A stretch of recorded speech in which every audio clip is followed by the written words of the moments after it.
On va voir un très joli morceau de compositeur russe Glinka. C'est lui qui a écrit l'opéra Ivan Soussaïn et le morceau s'appelle L'Alouette. Donc ce morceau il est très important pour l'apprentissage parce que à l'origine c'est une romance.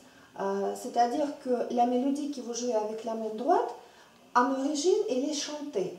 Donc quand vous allez jouer, vous devez imiter la voix chantante. Donc il faut vraiment phraser, s'exprimer et tout ce qui va avec la voix. Tandis que la main gauche, c'est l'accompagnement, c'est comme la guitare. Et donc ici sur ce morceau, on apprend quelque chose qui va vous être utile après dans toute la musique romantique, c'est-à-dire jouer avec le poids de corps. Quand le bras qui exprime la mélodie, là vous chargez de poids. Et la main qui joue l'accompagnement, elle doit être un petit peu suspendue. Il faut glisser sur la surface. Si vous allez glisser sur la surface, vous allez justement avoir ce son doux et neutre qui est nécessaire pour ne pas gêner la mélodie. Et donc, je vais vous montrer d'abord l'ensemble et après, peut-être les mains séparées. Voilà.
Voilà, donc là vous avez remarqué que la main droite, elle chante.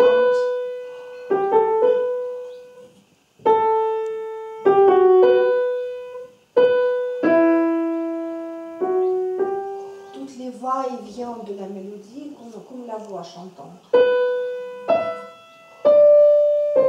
Donc pour ça, il faut que vous appreniez au moment quand il y a un son qui dure, il faut entendre le continu du son. Pour que ça ne sera pas haché, parce que les élèves ont la tendance de couper le son. Donc là, c'est le son continu. Et en même temps, donc...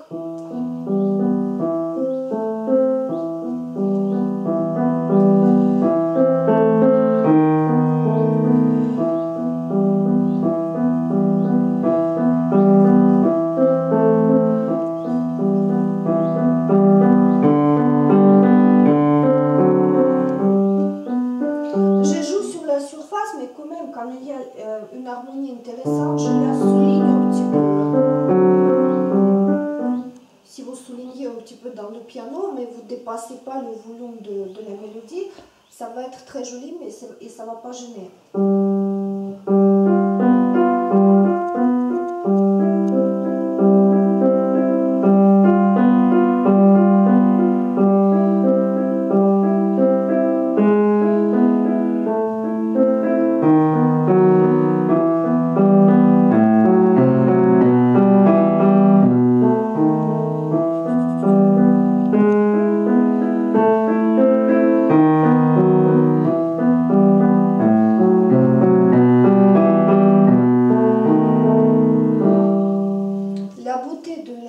Avant tout votre appareil technique, il s'adapte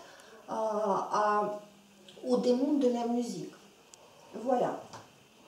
Donc je vous joue pour la dernière fois le morceau et après vous allez travailler tout seul ou avec votre professeur.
important que les élèves jouent le plus vite possible vraiment la belle musique. Parce que si vous utilisez, encore une fois, je répète, si vous utilisez les méthodes extensives où il y a des morceaux qui sont moches, pas intéressants, et ça dure, les élèves ils perdent l'enthousiasme parce qu'ils n'ont pas l'impression d'avancer, ils ont l'impression qu'ils restent dans le même état et il n'y a aucune satisfaction.